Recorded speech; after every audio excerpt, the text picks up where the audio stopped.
You've become a master of hiding pain behind a tired smile. Not because you're fake, but because the world never gave you space to be real.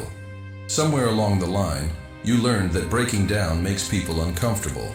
That silence is safer than saying, "I'm not okay." So you nod, you laugh, you keep moving, even when your soul is limping. You wake up and wear your day like a costume. The voice that says, "I'm fine," left your mouth so many times, it stopped meaning anything. It became muscle memory, a reflex, a lie that felt necessary. But deep inside, there's something trembling. Not screaming, trembling. Like a hand reaching from under the surface, begging you not to drown in this performance. Because behind your stillness is a storm. Behind your strength is exhaustion. Behind your kindness is someone aching to be held. You've carried yourself through so much, haven't you? And yet no one really knows. Not how heavy it is.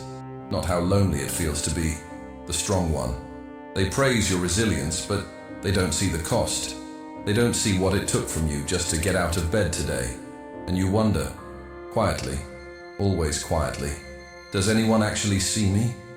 But maybe this moment, this quiet ache you're feeling right now, isn't your weakness. Maybe it's your soul trying to wake you up. What if pretending to be okay is the very thing that's keeping you trapped? What if the part of you that feels like it's falling apart is actually the part that's finally done pretending? And what if everything you're trying to hide is actually the doorway to your real freedom? Let's go there. Not to fix you, but to meet the version of you that never needed to be perfect. You didn't choose to pretend, not at first. It started as a survival instinct, a quiet adaptation. You noticed what made others uncomfortable, so you tucked those parts of yourself away. The sadness, the confusion, the fear, hidden behind a smile that felt safer than the truth. Little by little, you became what was needed. The listener, the peacekeeper, the strong one. And it worked, kind of. You were accepted, valued, even admired, but you were never truly seen. Because no one sees a mask, they see what the mask allows. And the more you wore it, the harder it became to take off. You became fluent in the language of suppression. You learned how to say, "I'm fine," in 1,000 convincing ways. Your eyes learned how to shine without light. Your voice learned how to carry others without carrying your own pain. It was never about lying. It was about keeping the peace, outside and inside. Because facing your truth felt like stepping into a storm with no shelter. So you kept building the facade. But something in you is cracking now, isn't it? You can feel it in the hollow moments. When the room is quiet and there's no one left to impress, when the silence isn't peaceful, it's haunting. Because the mask has become heavy. Because the version of you that everyone loves doesn't feel like you anymore. You've been in a silent theater, acting the role so long, you almost forgot you were acting. Every line, every expression, rehearsed for the comfort of others. But when do you get to speak? There's a glass between you and the world, clear enough to see through, but strong enough to hold you in. You watch life happen, but you're not fully living. You say the right things, but your soul stays quiet. This is the invisible prison, not made of walls, but of expectations. Not built by others, but by your need to belong. You became your own warden, guarding the parts of you that didn't feel acceptable. Afraid that if you showed your real self, people would leave. But let's ask something dangerous now.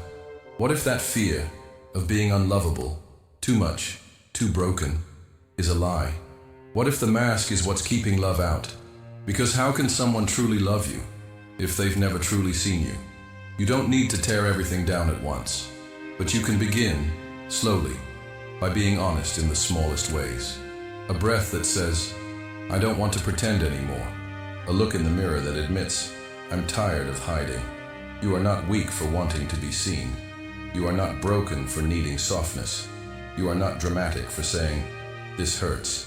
What if letting go of this performance isn't the end of you, but the beginning? Not the breakdown, the breakthrough. Because every time you pretend to be okay, you abandon the one person who actually needs you, yourself. And maybe, just maybe, this is the moment to stop. Not because everything is fine, but because you deserve to stop surviving and start living. And it starts with truth. Even if your voice trembles, even if no one claps, even if it feels like stepping into fire, that fire might be the very thing that burns away the mask and finally lets your soul breathe. Drop the act for just one moment. In the comments, write what you really feel, not what sounds okay, not what people expect. What would you say if no one judged you for breaking? Write like someone might finally hear you. There's a kind of pain that doesn't scream. It hums quietly beneath your skin. It's the ache you carry in silence, the kind you've learned to live with because no one ever taught you how to heal it. It's the pain of being overlooked, even when you were right there. The pain of needing comfort and getting silence, of crying in secret, then wiping your face and saying, "I'm just tired." And over time, you started to believe that maybe your sadness was too much, that maybe your softness was weakness, that maybe needing something from someone made you a burden. So you hardened, not because you wanted to, but because life taught you to. You smiled through disappointment, laughed through loneliness, became a master of pretending that emptiness was just another part of adulthood. But deep down, something in you still remembers.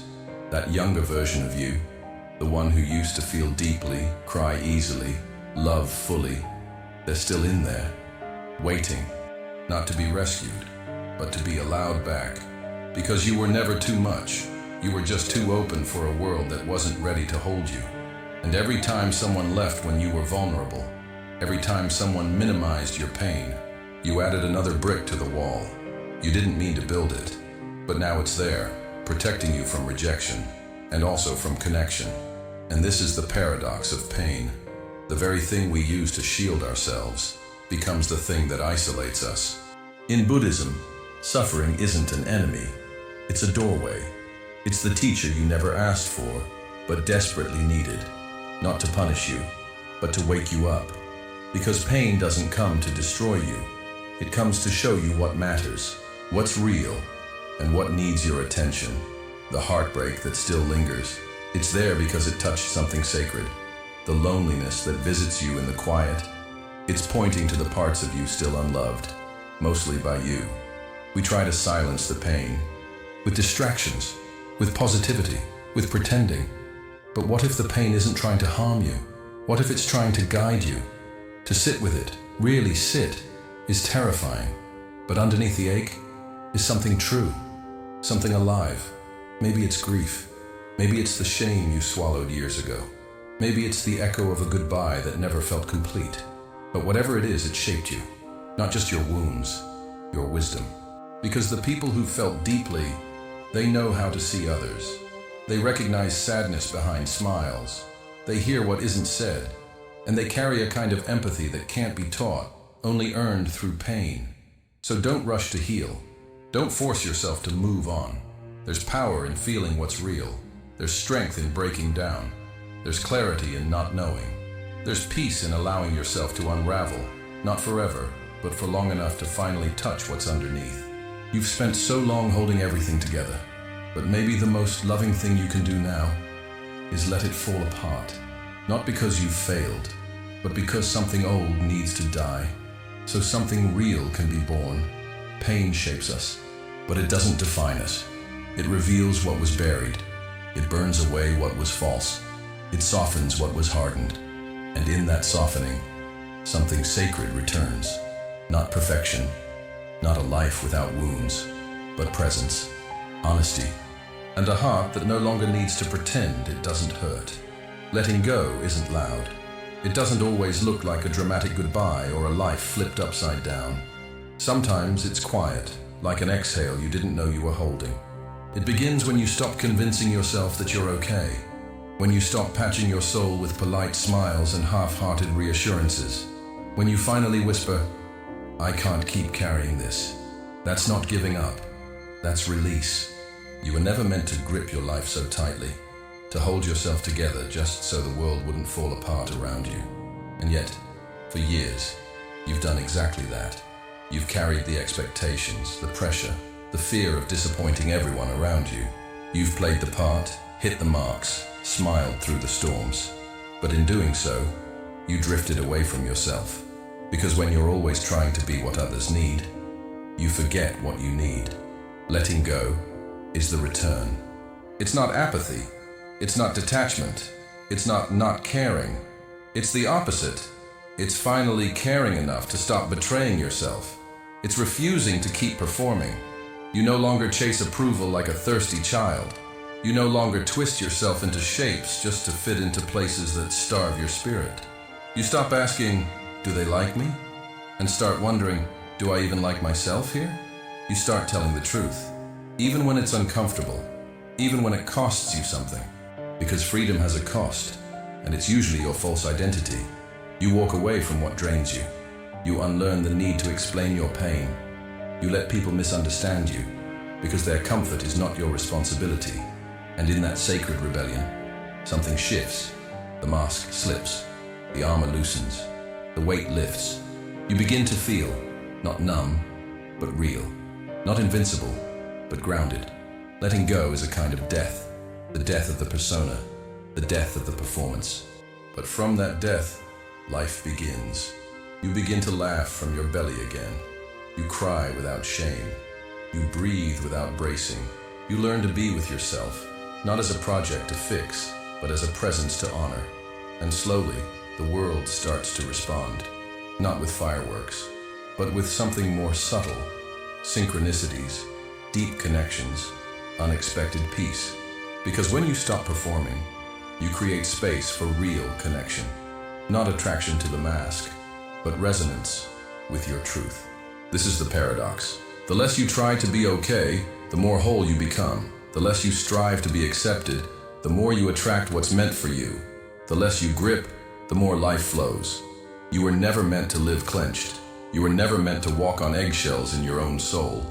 Letting go is not a fall, it's a flight. You don't lose yourself. You shed what was never you. You become lighter. Not because life got easier, but because you stopped pretending to carry what was never yours. And in that lightness, you remember, you are allowed to change. You are allowed to walk away. You are allowed to be new. You are allowed to stop pretending. There comes a moment, not loud, not grand, where you simply stop. Not because you've given up, but because you're finally ready to meet life as it is. No more fixing, no more performing, no more chasing an idea of who you should be. Just silence, just presence, just you. Raw, unedited, enough. The world taught you to resist everything that hurt, to fight sadness with distraction, to numb confusion with noise. But now you're learning. The most powerful act isn't resistance, it's surrender. Not the kind that makes you smaller, but the kind that makes you honest. You sit with your truth like an old friend. You stop running from the ache. You let the grief speak. You let the anger move. You let the tears fall, not as a breakdown, but as a baptism. This is what healing looks like when you stop trying to look strong. You begin to trust that nothing needs to be fixed in this moment. That maybe the wound doesn't need a solution, just attention. You stop asking, how do I get rid of this? And start whispering, I'm here with you now. And in that sacred stillness, something shifts. The chaos inside doesn't disappear. It softens. The noise around you doesn't vanish, but it stops owning you. Because when you stop resisting reality, you begin to flow with it. Not like a leaf lost in the current, but like a soul finally remembering how to swim. Surrender doesn't mean passivity. It means letting go of the illusion that you're in control of everything. It means choosing peace over performance, stillness over self-abandonment.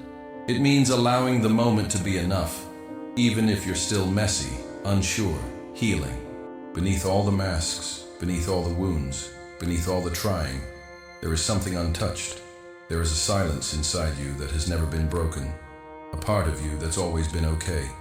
Not the kind of okay you pretend to be, but the kind of okay that exists even in the middle of the storm. That's the real you. The you that doesn't need to earn rest. The you that doesn't need to justify your sadness. The you that's worthy even when nothing is working. So maybe now, you don't need another goal. You don't need another mask. You don't need to force the light. Maybe now all you need is stillness, to sit with yourself in truth, in breath, in gentle awareness, to realize there is nothing wrong with you for feeling deeply. There is nothing wrong with you for breaking. There is nothing wrong with you for wanting more. Because healing isn't becoming someone else. It's returning to who you were before you were told you had to pretend. And maybe, just maybe, you're already enough to begin again. So stop trying to impress life. Just meet it, here, now, as you are. And if you listen closely, in the silence behind the noise, you'll hear it. Not a voice, not a command, but a knowing. Soft and unshakable. You're home now, and maybe that's all you ever needed to hear.